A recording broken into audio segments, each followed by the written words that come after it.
আমাদের নবী সাল্লাল্লাহু আলাইহি ওয়াসাল্লাম তার মেয়ে ফাতিমা রাদিয়াল্লাহু আনহাকে বলছেন, হে ফাতিমা, হে আমার কলিজার টুকরা মেয়ে, হে আমার কলিজার টুকরা মেয়ে, তুমি শোনো, পৃথিবীতে আমার কাছে যা চাওয়ার তুমি চেয়ে নাও, পরকালে আমি তোমার কোনো হেল্প করতে পারছি না। অথচ আমরা জানি নবী সাল্লাল্লাহু আলাইহি ওয়াসাল্লাম সবার জন্য কি করবেন? সুপারিশ করবেন, সেটা অন্য বিষয়। তোমাকে তোমার হিসাব একাই দিতে হবে, নবী সাল্লাল্লাহু আলাইহি ওয়াসাল্লাম এটা বলছেন। একদিন তিনি বাসায় ঢুকলেন, দেখছেন আয়েশা রাদিয়াল্লাহু আনহা কান্নাকাটি করছে।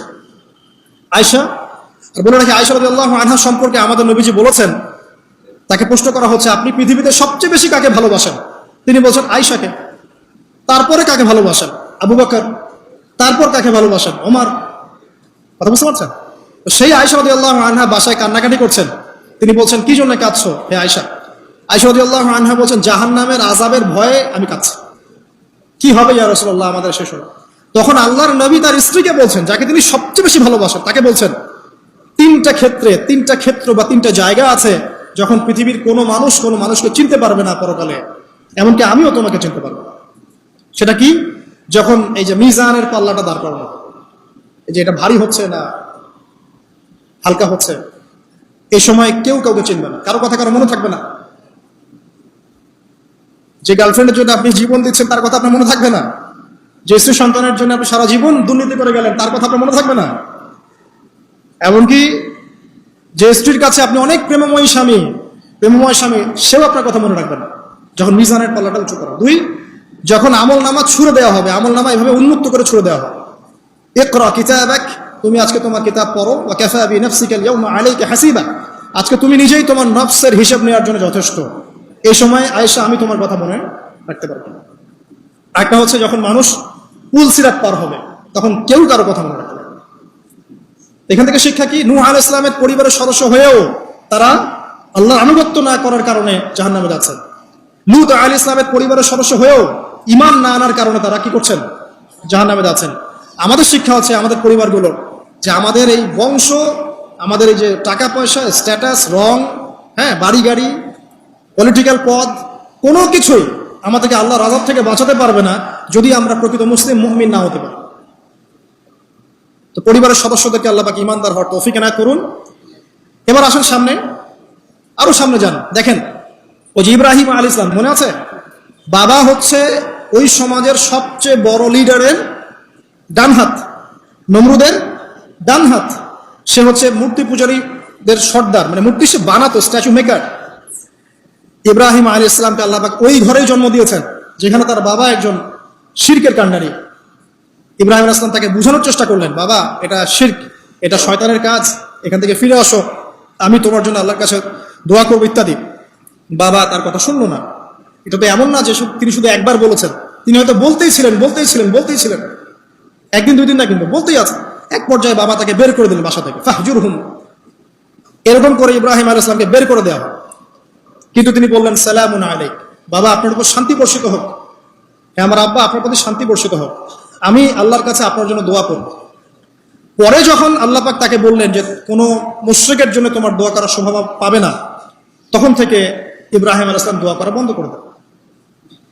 এখানে দেখেন, ছেলে, একজন যুবক ছেলে, তার মধ্যে ঈমান এসেছে, সে তার পরিবারের চলমান শিরকের বিরুদ্ধে কথা বলছে, প্রয়োজনে সে সেখান থেকে স্কিপ করেছে, তাকে বের করে দেওয়া হয়েছে, সে চলে গেছে, তারপরেও কিন্তু তাওহীদের সাথে শিরকের আপোষ করে নাই ইব্রাহিম আলাইহিস সালাম। সামনে যান, ওই যে তার স্ত্রী হাজরা আলাইহিস সালাম, তার সন্তান এবং স্ত্রীকে রেখে আসছেন কোথায় বলেন? মক্কায়, তাই না? মরুভূমিতে, খাবার নাই, পানিও নাই। এখন ইব্রাহিম আলাইহিস সালাম চলে যাওয়ার সময় তার স্ত্রী বলছেন যে আপনি কি আল্লাহর আদেশেই আমাকে ছেড়ে যাচ্ছেন? তিনি বলছেন হ্যাঁ। তখন তিনি বলছেন আল্লাহ পাক আমাদেরকে ধ্বংস করবেন না ইনশাআল্লাহ। এখানে খেয়াল করে দেখেন, তারপর সাফা মারওয়া সাই করলেন, জমজম কূপ পানি বের হলো, সেখানে কমিউনিটি গড়ে উঠলো। ইসমাইল আলাইহিস সালামের ঔরস থেকে পরবর্তীতে মুহাম্মদ সাল্লাল্লাহু আলাইহি ওয়াসাল্লামের জন্ম হয়েছে ওই ট্রাইবের মধ্যেই। তো এখানে খেয়াল করেন, এই যে সন্তান ইসমাইল আলাইহিস সালাম, তিনি যখন একটু বড় হচ্ছেন, তখন ইব্রাহিম আলাইহিস সালাম আসছেন, এসে বলছেন আমি স্বপ্ন দেখেছি, ইয়া বুনাই, আমি স্বপ্ন দেখেছি, ইন্নী আরা ফিল মানামি আন্নী আসবাহুক, আমি স্বপ্ন দেখেছি আমি তোমাকে জবাই করছি, ফানজুর মাযা তারা, তোমার কি রায় আমাকে বলো। এখন ইসমাইল আলাইহিস সালাম বলছেন, কিশোর ইসমাইল, ইয়া আবাতি, হে আমার বাবা, ইফআল মা তুমার, আপনি সেটাই করেন যা আল্লাহ আপনাকে আদেশ করেছেন। সাতাজিদুনি ইনশাআল্লাহু মিনাস সাবিরিন, ইনশাআল্লাহ আপনি আমাকে সবরকারী পাবেন। কার কথা এটা? ইসমাঈল আলাইহিস সালামের কথা। এখন খেয়াল করে দেখেন, ইসমাঈল আলাইহিস সালামকে কিন্তু তার বাবা 24 ঘন্টা কাছে রেখে মানুষ করেন নাই।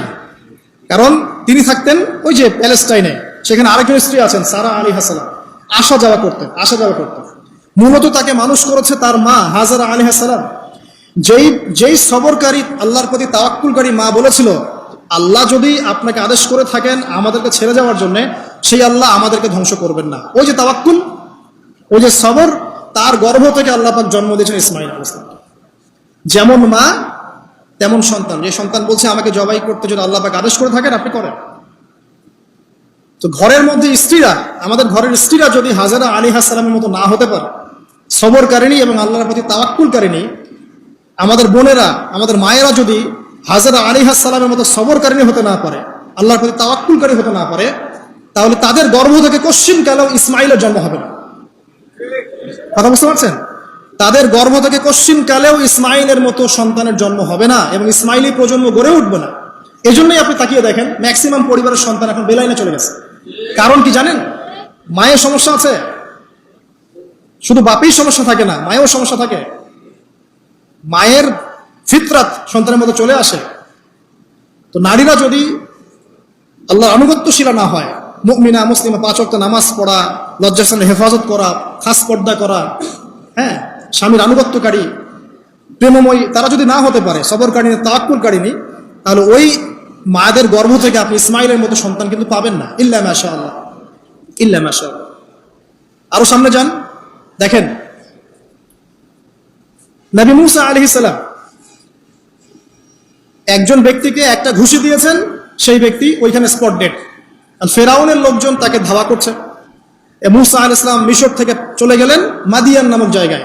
মাদিয়ানে আরেকজন নবী আছেন, তার নাম হচ্ছে শুআয়ব আলাইহিস সালাম। সেখানে গিয়ে তিনি গাছের নিচে বসে আছেন। দেখলেন দুজন মেয়ে দূরে দাঁড়িয়ে আছে, পানি নেয়ার মতো চান্স পাচ্ছে না। ওই কওমের লোকজনের শক্তি বেশি, তো তিনি একটু শক্তিশালী ছিলেন মুসা আলাইহিস সালাম। তিনি গেলেন, গিয়ে শক্তি খাটিয়ে ওদেরকে পানির ব্যবস্থা করে দিলেন। দিয়ে আবার সেই গাছের এখানে এসে বসলেন, বসে আল্লাহর কাছে দোয়া করছেন, রব্বি, হে আমার রব, লিমা আনজালতা ইলাইয়া মিন খাইরিন ফাকির। এখানে কিন্তু তার কোনো গৃহ নাই, থাকার জায়গা নেই, খাবার কিছু নাই, কোনো পরিচিত কেউ নাই, একদম নিঃস্ব শূন্য হাতে হাত উঁচু করে আল্লাহর কাছে বলছেন, রব্বি ইন্নী লিমা আনজালতা ইলাইয়া মিন খাইরিন ফাকির। হে আল্লাহ, আপনি আমার উপর যে অনুগ্রহটা বর্ষণ করবেন, আমি এর জন্য ভিখারি হয়ে বসে আছি। এবার আল্লাহ পাক ওই একটা মেয়েকে পাঠালেন। ওই মেয়েটা আসলো লাজুক ভঙ্গিতে, লজ্জাশীলতা, চোখ নিচু করে। এই যে এখনকার এই যে ব্লাউজ ছাড়া শাড়ি পরা জেনারেশন না, এরা চক্ষু নিচু করে আসলেন। এই হাঁটাটাকে আল্লাহ পাক প্রশংসা করেছেন। সে লজ্জাশীলতার সাথে হেঁটে আসলো, এসে মুসা আলাইহিস সালামের সামনে দাঁড়িয়ে চক্ষু নিচু করে বলল যে আমার বাবা আপনাকে ডাকছেন, আমার বাবা আপনাকে ডাকছেন। এই লজ্জাশীলতা মেয়েদের মধ্যে কোথায় পাবেন? এখন একটা হাদিস আছে, যখন তোমার মধ্যে লজ্জা থাকবে না, তোমার দ্বারা যে কোনো পাপ করা সম্ভব। হাদিস আছে, যে কোনো পাপ করা সম্ভব। বিকিনি পরেও কয়দিন পর ঘুরবে এরা, আমি বলে দিচ্ছি, দেখে নিন ইনশাআল্লাহ। এবং এই আন্দোলন করতে করতে এক পর্যায়ে এমন একটা অবস্থা হবে, দেখবেন যে ওটা পুরো রাস্তায় ঘুরছে। মানে ওরা দেশটাকে ওই আমেরিকান এবং ব্রিটেনদের পশ্চিমা সংস্কৃতির রঙে সাজাতে চায়। আর এই নোংরা অসভ্যতার নাম দিয়েছে প্রগতিশীলতা। শয়তান অনেক বেশি প্রগতিশীল ছিল এবং এখন আছেও। ওই মেয়ের হেঁটে আসাটাকে আল্লাহ প্রশংসা করছেন। আসার পরে তিনি যখন বলছেন আমার বাবা আপনাকে ডাকছেন, তিনি গেলেন, তখন ওই শুআয়ব আলাইহিস সালাম বলছেন যে আমার এই দুই মেয়ের মধ্যে একজনকে আমি তোমার সাথে বিয়ে দিতে চাই। মুসা আলাইহিস সালাম সেখানে বিয়ে করলেন। শর্ত হচ্ছে 8 থেকে 10 বছর তাকে তার ফার্মে চাকরি করতে হবে, কৃষিকাজ মানে গবাদি পশুর। এখানে 8 থেকে 10 বছর তাকে সার্ভিস দিতে হবে, এটাই মোহর। তো এটা আমি এখন বুঝি যে মুসা আলাইহিস সালামকে আল্লাহ পাক এই যে রাখালির কাজ করিয়েছেন কেন জানেন? কারণ এই কাজগুলো মানুষের ধৈর্য বাড়ায়। মুসা আলাইহিস সালামকে পরে আল্লাহ পাক বড় একটা দায়িত্ব দিবেন, এই কারণে তাকে ট্রেনিং দিচ্ছেন এখানে। তাকে আরো বড় একটা জাতিকে সামলাতে হবে যারা আরো অনেক বেশি উদ্ধত, অনেক বেশি গবাদি পশুর মতো। তারা কারা? ওই যে বনু ইসরাইল। চোখের সামনে দেখলো আল্লাহ পাক ফিরআউনকে ডুবিয়ে দিলেন, তারপর 40 দিনের মধ্যে আবার শিরক করা শুরু করে দিল। আমাদের নবী মুহাম্মদ সাল্লাল্লাহু আলাইহি সাল্লামকে একজন কষ্ট দিয়েছিল। তো কষ্টটা এত ডাইরেক্ট দিয়েছে, এসে বলেছে আপনি ইনসাফ করেন, হে মুহাম্মদ সাল্লাল্লাহু আলাইহি ওয়াসাল্লাম, আপনি ইনসাফ করেন, আপনি ইনসাফ করছেন না। তো সাহাবীদের চোখ মুখ লাল হয়ে গেল যে এত বড় কথা নবীকে বলে। তখন নবী সাল্লাল্লাহু আলাইহি ওয়াসাল্লাম বলছেন, দাঁড়াও, আমার ভাই মূসাকে তার কওম আরো অনেক বেশি কষ্ট দিয়েছে। মানে মূসা আলাইহিস সালামের কষ্টের কথা চিন্তা করে আমাদের নবী সান্ত্বনা নিচ্ছেন, যেটা তো কিছুই না। মূসা আলাইহিস সালামকে তার কওম আরো অনেক বেশি কষ্ট দিয়েছে। তো এই কওমকে সঠিক পথে চালানোর জন্য আল্লাহ পাক 8 বছর তাকে রাখালি করিয়েছেন। আপনারা জানেন কিনা জানি না যে বেশিরভাগ নবী কিন্তু কৃষিকাজ করেছেন, এটা জানেন? তো যারা কৃষিকাজ করছেন আপনারা এখানে নিজেকে হীনমন্যতায় ভোগার, ছোট মনে করার কোনো সুযোগ নাই। আপনি একটা নোবেল প্রফেশনের মধ্যে আছেন, খাঁটি প্রফেশনের মধ্যে আছেন, ঠিক আছে? তো দেখেন, এবার মূসা আলাইহিস সালাম একজন ভালো গার্ডিয়ান পেলেন, তার নাম শুআয়ব আলাইহিস সালাম। সেখানে বাড়ি পেলেন, সেখানকার জামাই, তিনি চাকরি করছেন, মানে তার সবকিছুই অনুকূলে। ওই যে দোয়া কিন্তু কবুল হয়ে গেল। সতী পুত পবিত্র একটা মেয়ে আল্লাহ পাক তাকে দিয়ে দিলেন। কারণ মূসা আলাইহিস সালাম ছিলেন অনেস্ট, মূসা আলাইহিস সালাম ছিলেন একটা সৎ ব্যক্তি, অনেস্ট, যিনি কখনো অশ্লীল কোনো পথে পা বাড়ান নাই। ঠিক তেমন একজন মেয়েকে আল্লাহ পাক তার জীবন সঙ্গিনী করে দিলেন। তাই আমাদের শিক্ষা হচ্ছে, আমরা যদি নিজেদেরকে পবিত্র রাখতে পারি, তোমাদেরকে বলছে, ইনশাআল্লাহ তুমি তোমার জীবনে পুত পবিত্র নেককার স্ত্রী পাবে। কিন্তু তোমরা যদি এখনকার এইসব প্রলোভনে পড়ে জেনা, মদ, পর্ন, হাবিজাবি সবকিছুর মধ্যে ঢুকে যাও, মাদক ইত্যাদির মধ্যে, পুত পবিত্র নারী আসবে না। দেখবা যে এমন নারী তোমার জীবনে আসছে যে নিজেও পবিত্র না। কিফা কিরাম, আল্লাহ পাক ব্যালেন্স করেন সবসময়, ইল্লা মাশাআল্লাহ। শুধু তাই নয়, শুআয়ব আলাইহিস সালামের মতো একজন গার্ডিয়ান তিনি পেলেন, যিনি তাকে দিনের পথে হেল্প করলেন। পরবর্তীতে মূসা আলাইহিস সালাম নবী হলেন। এখান থেকে একটা প্রমাণ আছে, দলিল, সেটা হলো বাড়ির গার্ডিয়ান যদি দিনদার হয়, শুআয়ব আলাইহিস সালামের মতো সাপোর্টিং হয়, পরিবারবর্গকে দিনের জন্য সাপোর্ট করছে, সেই পরিবারের মধ্যে শান্তি আসবে ইনশাআল্লাহ। এবং সেই পরিবারের যুবকরা সৌভাগ্যবান, যুবতীরাও সৌভাগ্যবান, সেই পরিবারের সন্তান সন্ততিরা সৌভাগ্যবান। তাই পরিবারের গার্ডিয়ান যারা আছেন, আজকে খুব শুনছেন, আপনারা সাপোর্টিভ হন, পরিবারকে দিনের ক্ষেত্রে সাপোর্ট দেন, একটা ভালো প্যারেন্টিং করেন, মানে সন্তানদেরকে সুন্দর প্যারেন্টিংস এর মধ্যে নিয়ে আসেন। আসুন সামনে যাই, এবার একটু কনক্লুশনের দিকে যাচ্ছে, আসেন। তো কোরআনের পরতে পরতে এরকম দলিল আছে। আরো দেখবেন, ইয়াকুব আলাইহিস সালাম মৃত্যুবরণ করছেন, সন্তানদেরকে ডেকে বলছেন যে আমার পরে তোমরা কার ইবাদত করবে। মানে তিনি কনসিয়াস যে আমার পরে বাচ্চা কাচ্চারা আবার যেন বিভ্রান্ত হয়ে না যায়, তোমরা কার ইবাদত করবে, ডেকে বলছেন। আর আমরা ওই সময় ডেকে বলতাম যে আমার ব্যাংকেরে 10 কোটি টাকা আছে, 1 কোটি ওকে দিস, 1 কোটি ওকে দিস, হ্যাঁ আমার জমি জমা এগুলা আছে, ওকে এটা দিস, ওকে এটা দিস। উনি ডেকে বলছেন তোমরা আমার পর কার ইবাদত করবে। সন্তানরা বলছে আমরা এক আল্লাহর ইবাদত করব, যার ইবাদত আপনি করেছেন, আপনার পিতাও করেছেন। সচেতন গার্ডিয়ান। সামনে যান, আপনি দেখবেন ইউসুফ আলাইহিস সালাম, যিনি যে জেলখানায় বন্দী হলেন, পরে মিশরের খাদ্যমন্ত্রীর দায়িত্ব পেলেন, তার বাবা ইয়াকুব আলাইহিস সালাম কাঁদতে কাঁদতে চোখ অন্ধ হয়ে গেল। দেখেন, যখন ইউসুফ আলাইহিস সালাম তার ভাইদেরকে বললেন এই যে রুমালটা, এই রুমালটা নিয়ে যাও, আমার বাবার চোখের উপরে দিবে, ইনশাল্লাহ সে দৃষ্টিশক্তি ফিরে পাবে। এটা পড়েন নাই মনে হয়, সূরা ইউসুফের মধ্যে আছে। এই রুমালটা যখন আমার বাবার চোখের উপর দিবে, তখন সে তার দৃষ্টিশক্তি ফিরে পাবে।